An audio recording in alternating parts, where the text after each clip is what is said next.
Quick quiz. If a patient or a payer has the choice of having a procedure performed A, on a hospital inpatient basis, or B, on an outpatient basis, then, assuming it's safe to perform that procedure on that patient in either setting, at which setting will it be performed? If your answer was A, then I suggest that you stay away, far away from Las Vegas. In follow-up to my August post, What Do You Call a Hospital with Irrelevant ORs Other Than Bankrupt?, which dealt with CMS's proposed 2021 payment schedules, in December of 2020, CMS released its final rule for 2021 in connection with the physician fee schedule and other Medicare Part B issues. Although, in general, physicians will be taking a cut in Medicare reimbursement, this recording centers on the continuing shift from hospital inpatient care to outpatient care in general, and eventually to care delivered in the ASC setting.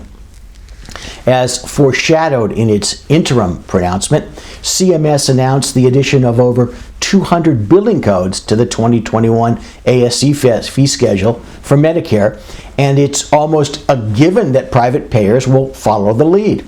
Even more revealing is that CMS finalized its proposal to eliminate the inpatient-only list in its entirety over the next 3 years.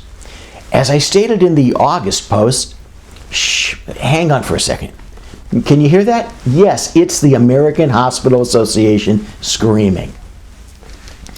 In the long run, for those physicians performing facility-based services, such as anesthesiologists, these pronouncements are clear signs that unless your business model takes into account the fact that hospitals as we know them will soon no longer exist, your business might soon no longer exist.